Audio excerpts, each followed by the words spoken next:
Hare Krishna, Krishna Krishna, Hare Hare Ram, Ram Hare Krishna, Krishna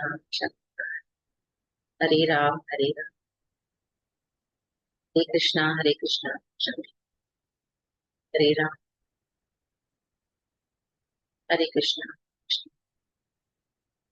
Hare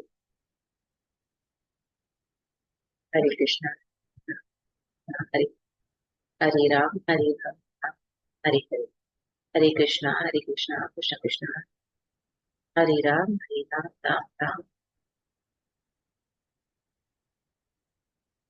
Hare Krishna, everyone. We are reading Bhagwat Geeta as it is by His Divine Grace, A.C. Bhaktivedanta Swami Prabhupada, founder Acharya of the International Society for Krishna Consciousness. We are reading chapter 2, text 50.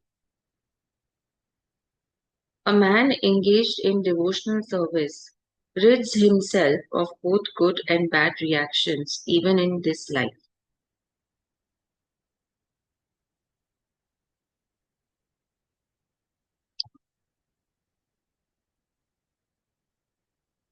Okay. Therefore, strive for yoga, which is the art of all work. Let's read the purport. Since time immemorial, each living entity has accumulated the various reactions of his good and bad work.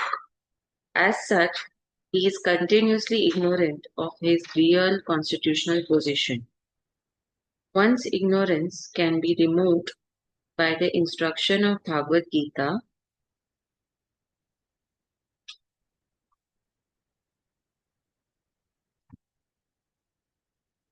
By the instructions of Bhagwat Gita, which teaches one to surrender unto Lord Krishna, Lord Sri Krishna, in all respects and become liberated from the chained victimization of action and reaction, birth after birth. Arjun is therefore advised to act in Krishna consciousness, the purifying process of resultant action. Yeah. Let's move to text 51. By thus engaging in devotional service to the Lord, great sages or devotees free themselves from the results of work in the material world. In this way, they become free from the cycle of birth and death and attain the state beyond all miseries by going back to Godhead. Let's read the purport. The liberated living entities belong to that place where there are no material miseries. Yeah, I'll read this again. The liberated living entity belong to that place where there are no material miseries.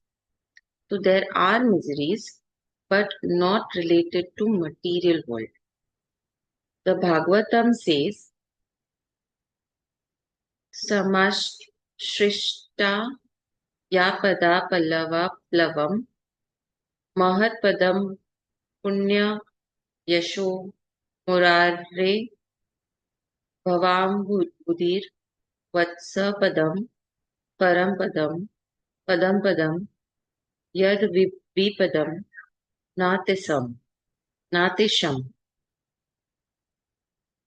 For one who has accepted the boat of the lotus feet of the Lord, who is the shelter of the cosmic manifestation and is famous in Mukunda, or the giver of Mukti, the ocean of the material world is like the water contained in a calf's footprint.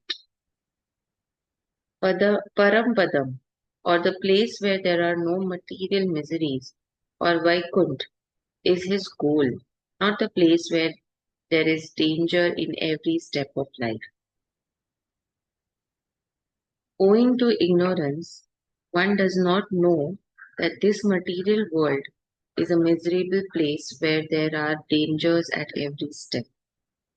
Out of ignorance only, less intelligent persons try to adjust to the situation by fruitive activities, thinking that the resultant actions will make them happy.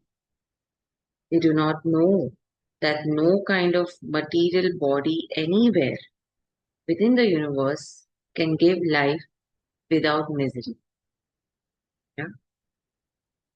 The miseries of life, namely birth, death, old age, and diseases, are present everywhere within the material world. But one who understands his real constitutional position as the eternal servitor of the Lord, and thus knows the position of the personality of Godhead, engages himself in the transcendental loving service of the Lord. Consequently, he becomes qualified to enter into the Vaikuntha planets, where there is neither material, miserable life nor the influence of time and death. So, Vaikuntha is a place where Lord Krishna lives, and Vaikuntha consists of many planets. To know one's constitutional position means to know also the sublime position of the Lord. One who wrongly thinks that the living entity position and the Lord's position are on the same level is to be understood to be in darkness and therefore unable to engage himself in the devotional service of the Lord.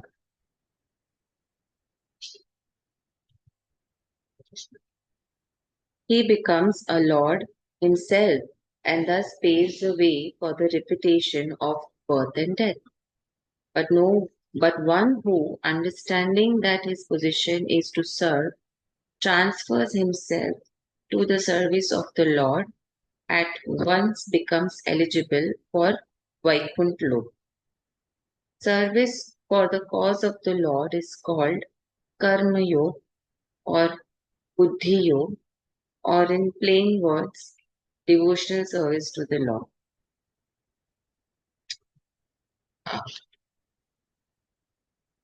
Let's read text 52.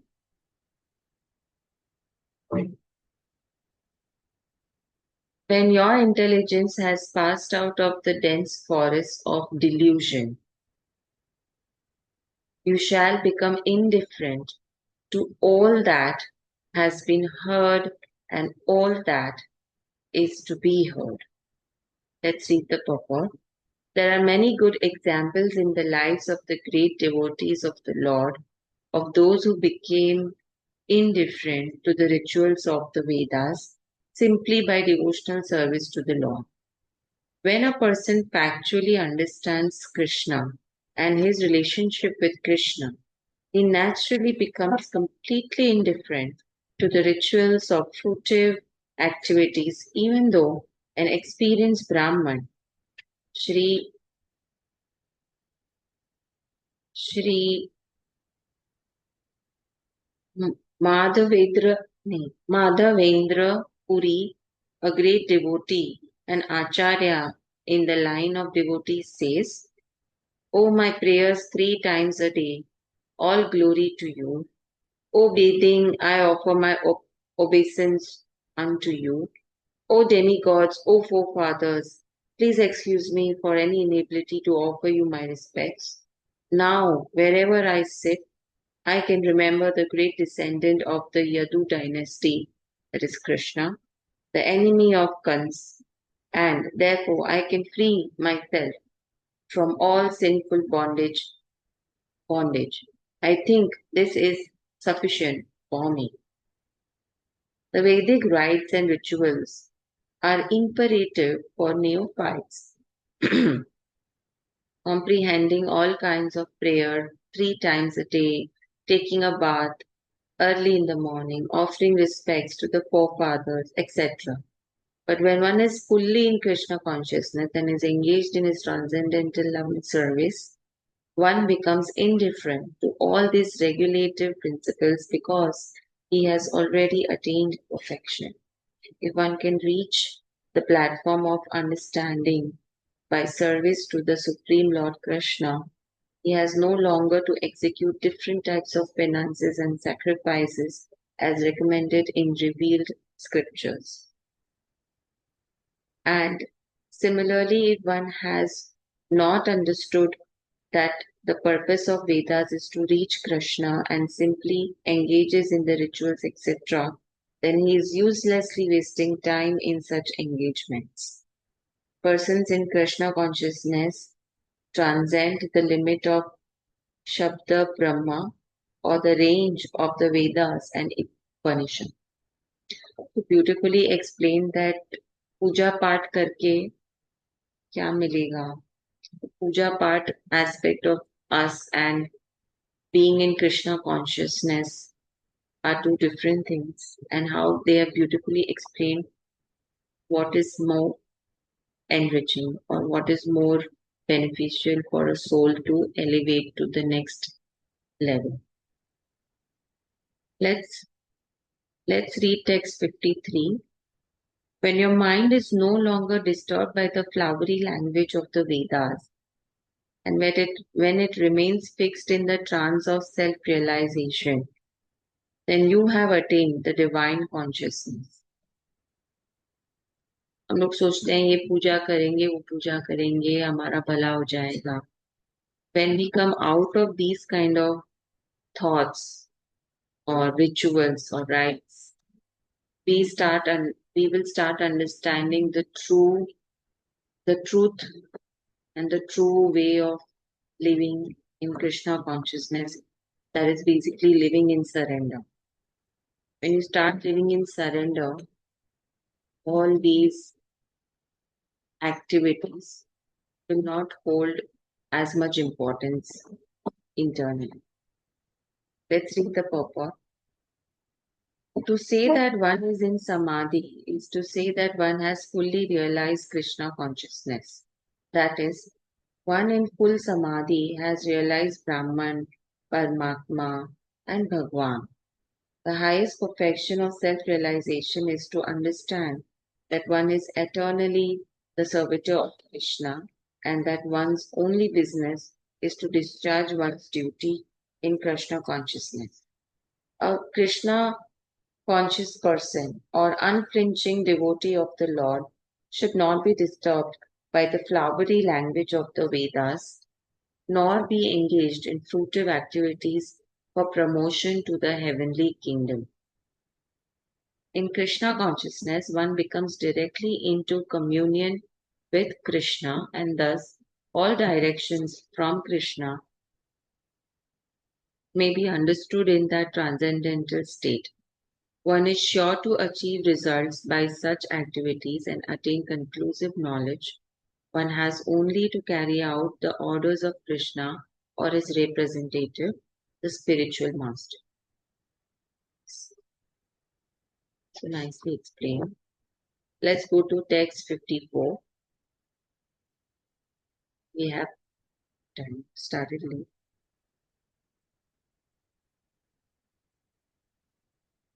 Okay, let's see. Arjun said, second.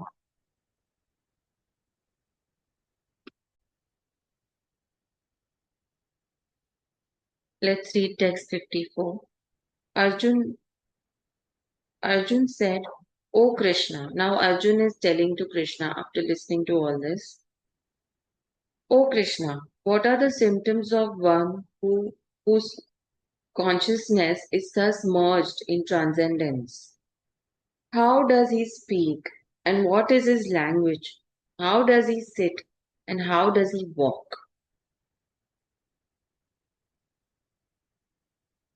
Because what Krishna is saying that this body is not going to be material.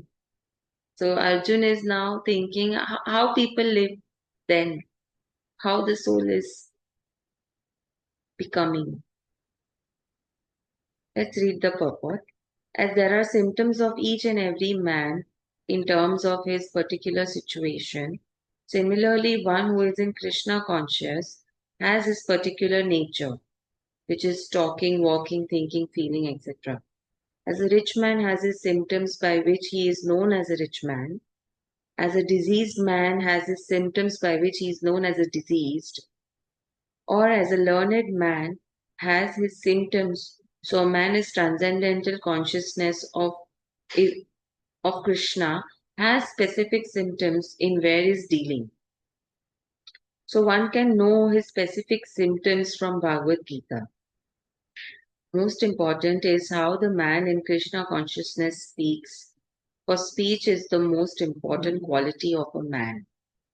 It is said that a fool is undiscovered as long as he does not speak, and certainly a well dressed fool, let me repeat that, and certainly a well dressed fool cannot be identified unless he speaks, but as soon as he speaks, he reveals himself at once. The immediate symptom of a Krishna conscious man is that he speaks only of Krishna and of matters related to him. Other symptoms then automatically follow as stated below. Now, Krishna will tell what are the symptoms to Arjuna. What are the symptoms or what are the signs of a person who is in Krishna consciousness? Let's read text 55, where Krishna Bhagwan is now replying to Arjuna. The Supreme Personality of Godhead said, O Parth, when a man gives up all varieties of desire for sense gratification, which arise from the mental concoction, and when his mind, thus purified, finds satisfaction in the self alone, then he is said to be in pure transcendental consciousness. Right. Let's read the purport. Very beautiful. The Bhagavatam affirms that any person who is fully in Krishna consciousness or devotional service of the Lord has all the good qualities of the great sages, where a person is not so transcendentally situated, has no good qualifications, because he is sure to be taking refuge in his own mental concoction. Right? Mental concoction means the way you decide, the way you think. अच्छा मुझे ये नहीं मिला, ठीक है मुझे बाद में मिल जाएगा, मैं ये सब करूंगा तो मुझे ये मिल जाएगा, मैं वो सब करूंगा. This is all the planning and everything that we do to achieve material sense gratifications, right? Consequently, it is rightly said herein that one has to give up all kinds of sense desire manufactured by mental concoction. Artificially, such sense desires cannot be stopped. Yeah, you can't stop thinking. If somebody gives you artificially means from the external person. Artificially, this cannot be done. It has to happen naturally. So, but if one is engaged in Krishna consciousness, then automatically sense desires subside without extraneous efforts. Therefore, one has to engage himself in Krishna consciousness without hesitation, for his devotional service will instantly help one onto the platform of transcendental consciousness. The highly developed soul always remains satisfied in himself by realizing himself as the eternal servitor of the Supreme Law. Such a transcendentally situated person has no sense desires resulting from petty materialism. Rather, he remains always happy in his natural position of eternally serving the Supreme Lord. So beautiful. Let's read text 56. One who is not disturbed in mind, even amidst the threefold miseries, or elated when there is happiness, and who is free from attachment, fear, anger, is called a sage of steady mind. Let's read the purport. The word Muni means one who can Can you see that Krishna is not asking you to leave your sansar? Krishna is asking you to deliver yourself from the miseries of sansar. But he wants you to continue the sansar, means he wants you to continue your duties towards your family, society, nature, wherever you are today. He wants you to finish your duties without having any expectation, without keeping any goals for sense gratification. The word Muni means one who can agitate his mind in various ways for mental speculation without coming to a factual conclusion. It is said that every Muni has a different angle of vision, and unless a Muni differs from other Munis, he cannot be called a Muni in the strict sense of the term, right? Nashav, Nasav, Rish, Nasav Shril Yasya Matam Na Binam Na Binam. This is from Mahabharat Vanapar 313.117. But a Stita Dhir Muni, as mentioned herein by the law, is different from an ordinary Muni. The Sthitadhir Muni is always in Krishna consciousness, for he has exhausted all his business of creative speculation. He is called Prashanta Nishesha. Nishesha. Nishesha. Okay. Manorathantra Stotra Ratna 43. Or one who has surpassed the stage of mental speculations and has come to the conclusion that Lord Sri Krishna or Vasudev is everything. Vasudev Sarvam Iti Sa Mahatma Su Durlabha. He is called a Muni fixed in mind. Such a fully Krishna conscious person is not at all disturbed by the onslaughts of the threefold miseries, for he accepts all miseries as the mercy of Lord, thinking himself only worthy of more trouble due to his past misdeed, and he sees that his miseries, by the grace of God, are minimized to the lowest. Similarly, when he is happy, he gives credit to the Lord, thinking himself unworthy of the happiness. He realizes that it is due to only to the Lord's grace that he is in such a comfortable condition and able to render better service to the Lord. And for the service of the Lord, he is always daring and active and is not influenced by attachment or aversion. Attachment means accepting things for one's own sense gratification, and detachment is the absence of such sensual attachment. But one fixed in Krishna consciousness has neither attachment nor detachment because his life is dedicated in the service of the Lord. Consequently, he is not at all angry even when his attempts are unsuccessful. Success or no success, a Krishna conscious person is always steady in his determination. These are the symptoms of a Krishna conscious person. Let's read text 57 last and then we will start from text 58 on Monday.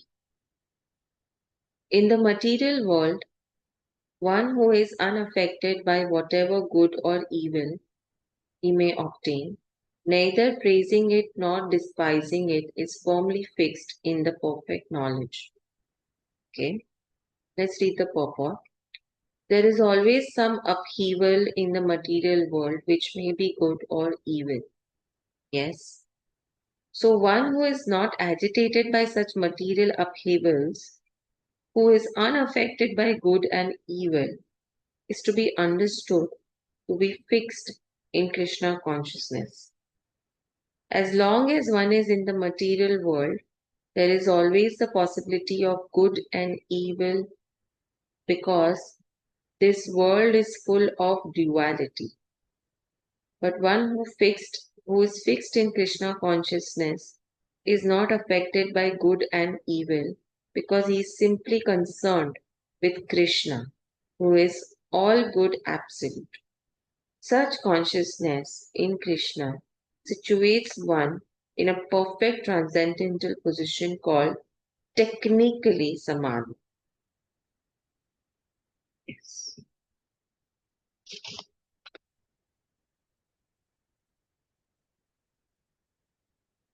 Let's end here.